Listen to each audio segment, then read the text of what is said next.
début janvier nous ont tous bouleversés, on vous les a rappelés, et ont remué en nous des sentiments divers. Nous avons tous réagi de diverses façons et ces réactions à leur tour nous ont remués. Elles ont eu lieu dans l'émotion, elles se sont exprimées chez chacun, elles n'ont pas toutes été d'égale importance ni d'égale pertinence. Puis après les premiers émois ou la révolte, on se met à réfléchir et parfois on se rend compte qu'on n'a pas toujours les outils en tête pour se forger des idées claires et bien étayées. Alors, nous avons uni nos efforts à la catégorie pédagogique, M. Huygens vient de le rappeler, avec Mme Szydlowski et Van Langenhoven et M. Wilke. Nous avons rencontré les préoccupations du pouvoir organisateur, la ville de Bruxelles, Mme Harry, chef de l'instruction publique et de la petite enfance, et M. Huygens, directeur général de l'instruction publique, pour vous proposer ce matin une réflexion à propos de la liberté d'expression, qu'il me soit permis de les remercier ici pour avoir permis à cette rencontre d'exister. La liberté, dans quelle mesure? Vue sous quels angles? Avec quelles balises? Nous vous offrons différents éclairages pour nourrir votre réflexion, car déjà en tant qu'être humain, et peut-être surtout en tant que futurs enseignants, vous êtes amenés à affermir vos positions, à opérer des choix, à construire vos idées. Francisco Ferrer écrivait il y a un peu plus d'un siècle « Rien ne sert de vouloir transformer la société, soit par la violence, soit par la réforme, si cette transformation n'est pas faite par des hommes d'esprit libre, instruits, débarrassés des préjugés et des dogmes.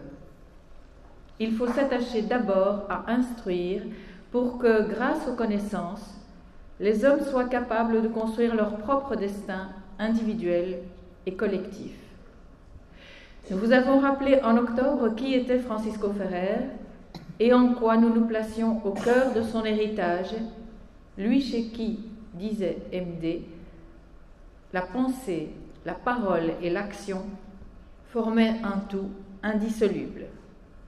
Nous y voilà, une fois encore. Pourquoi ai-je choisi ce matin d'aborder la question de la neutralité et de l'engagement, deux notions en apparence contradictoires et que vous aurez pourtant à concilier comme nous avons à le faire nous-mêmes en tant qu'enseignants. Ce thème m'a été suggéré par une réflexion entendue par les étudiants et je cite « Mais si vous prônez et si vous affichez les valeurs du libre examen, de la démocratie, de l'égalité, de la liberté, vous n'êtes déjà plus dans la neutralité qui vous est demandée. » C'est donc une opinion d'un étudiant. Alors, nous pourrions vous renvoyer aux deux décrets qui concernent la neutralité, mais comme je ne suis pas tout à fait sûre que vous allez spontanément vous précipiter pour aller les lire en sortant d'ici, je suis allée rechercher pour vous ce qui nous occupe, étant bien entendu que nous ne verrons ici qu'une toute petite approche et que les détails vous seront fournis lors des modules de cours dédiés à la neutralité. Il y a donc deux décrets qui définissent le cadre de la neutralité exigée par la communauté française en 1994 et en 2003. L'objectif, Madame Leschwin l'a rappelé, l'école doit préparer l'élève à devenir un citoyen responsable dans une société pluraliste, en présentant les faits avec objectivité, en acceptant la diversité des idées et en développant l'esprit de tolérance. Et je vous lis l'article 3 du décret de 2003. L'école officielle subventionnée éduque les élèves qui lui sont confiés au respect des libertés et des droits fondamentaux tels que définis par la Constitution, la Déclaration universelle des droits de l'homme et les conventions internationales relatives aux droits de l'homme et de l'enfant qui s'imposent au pouvoir public. Quelles sont les valeurs prônées par la Déclaration des droits de l'homme ? Je suppose que vous le savez tous, mais je le dis quand même. Liberté, égalité, fraternité, sécurité, droit à la vie, protection par la loi, droit à la vie privée, libre circulation, etc. Donc, lorsque nous défendons ces valeurs, nous sommes bien dans le droit fil de ce décret imposant la neutralité à l'école. Et il paraît dès lors assez aisé de concilier neutralité et engagement, engagement à défendre ces valeurs, à les faire vivre en classe avec les élèves qui nous sont confiés ou dans nos rapports avec les étudiants qui nous font confiance. Dans le cadre défini par le décret, l'école ne privilégie aucune doctrine relative à ces valeurs. Elle ne s'interdit l'étude d'aucun champ du savoir, elle respecte la liberté de conscience des élèves. Et donc, je ne peux pas, en tant qu'enseignant, défendre un parti politique, un groupe quel qu'il soit, parce que j'estime qu'il défend la liberté, mais il m'appartient de m'engager à défendre la valeur liberté. C'est une distinction vraiment essentielle que vous aurez à intégrer.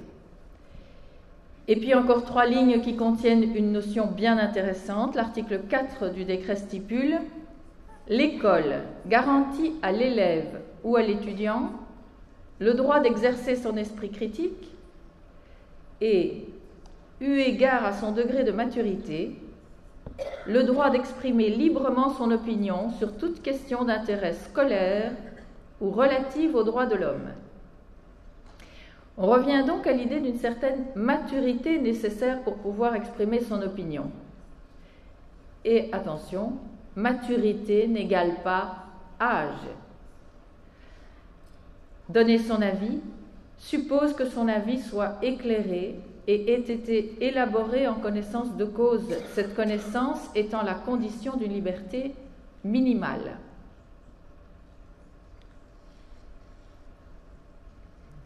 Il vous revient de construire cette maturité. Vous lirez plus avant les textes décrétaux et vous les analyserez. Mais pour le propos d'aujourd'hui, laissons les décrets.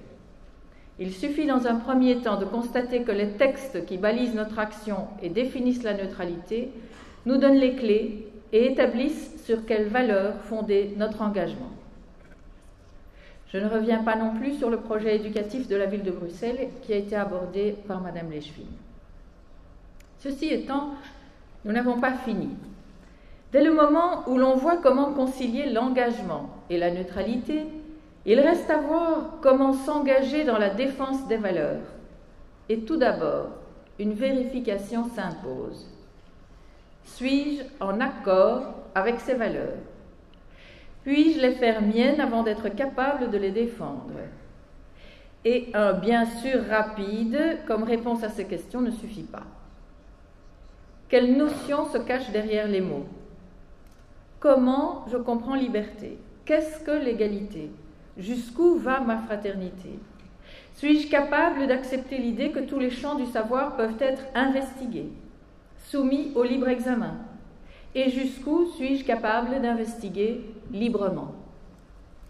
Autant de questions auxquelles chacun devra proposer des réponses, plus ou moins élaborées, de plus en plus réfléchies, étayées, de façon à se construire une personnalité d'enseignant riche, pleine et vigoureuse.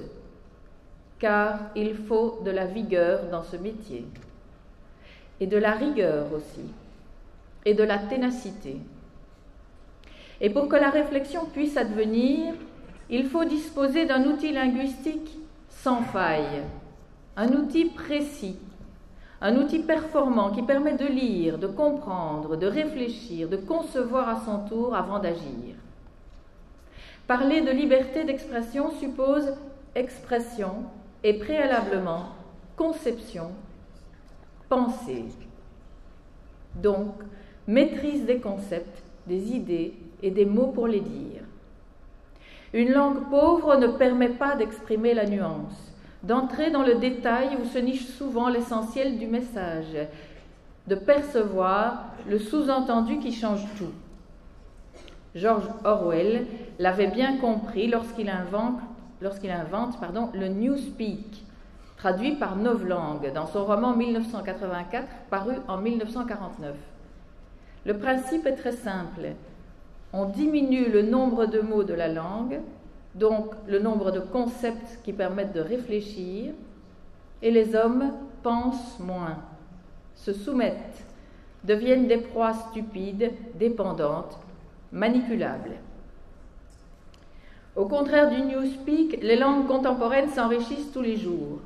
À nous de les comprendre finement, d'augmenter notre bagage lexical et syntaxique, d'améliorer nos compétences langagières tant oralement que par écrit, et d'entrer avec bonheur dans la découverte des textes résistants, réputés difficiles.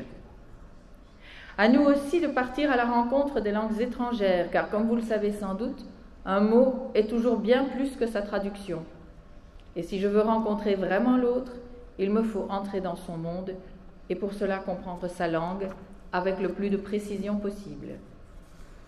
Cela n'est pas vrai que pour les langues étrangères.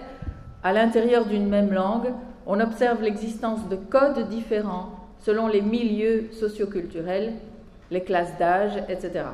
Un tout petit exemple qui vous montrera que nous faisons des efforts pour élargir notre champ de compréhension. Quand mon fils me dit « Je suis chaud de te voir mercredi », je dois comprendre « Mon agenda scolaire et social est tellement plein que la seule possibilité pour moi de te voir la semaine prochaine se place mercredi. » Et comme mon fils est plutôt gentil, ça signifie aussi « Tu comprends, hein, ne m'en veux pas, j'espère que tu pourras t'arranger. Je suis chaud de te voir mercredi. » La pensée ne peut s'élaborer sans mots ou sans savoir. Il nous appartient donc aussi de combattre la morne incuriosité et l'ennui qu'elle génère selon Baudelaire. Découvrir de nouveaux savoirs, étendre le champ de nos connaissances, grandir, nous enrichir dans le sens noble du terme. À ce moment seulement, dans cette recherche constante d'amélioration et de perfectionnement de ses compétences et de ses connaissances, nous concevrons des opinions charpentées, des idées personnelles qui vaudront la peine d'être énoncées, partagées, discutées. Le reste n'est que vain bavardage. J'aime ce bref dialogue de Daniel Pennac dans Chagrin d'école. Les profs, ils nous prennent la tête, monsieur. Tu te trompes, ta tête est déjà prise. Les professeurs essaient de te la rendre. Langue et savoir permettent l'émancipation, libèrent des dictates, des slogans qui enferment et contraignent. La vie avec les autres n'est pas synonyme de derrière les autres ou derrière un autre qui ferait autorité parce que lui, il comprend, il sait, il parle bien et tout le monde l'écoute. La liberté, ce n'est pas non plus tout refuser de l'autre. Je vous invite à trouver en l'autre ce qui va permettre de vous rassembler et de développer un vivre ensemble harmonieux. Vous aurez tout gagné. Ne serait-ce pas par ce qu'elle exprime précisément que l'expression vaut d'être libre. Pour poursuivre cette réflexion, nous allons vous proposer cet après-midi de visionner le film dont vous venez de voir la bande-annonce, le film de Stéphanie Valoato, caricaturiste fantassin de la démocratie. Il a été réalisé l'année dernière et va vous donner une bonne idée, je pense, de la diversité des situations vécues et de l'état d'esprit qui anime ses dessinateurs. Nous avons aussi sélectionné un certain nombre de réflexions sur le thème de la liberté et de la liberté d'expression. Nous les avons affichées à votre attention au Palais du Midi. Lisez-les, dites-nous ce que vous en pensez, parlons-en, proposez-en d'autres. Poursuivons cette matinée par un dialogue positif. Merci.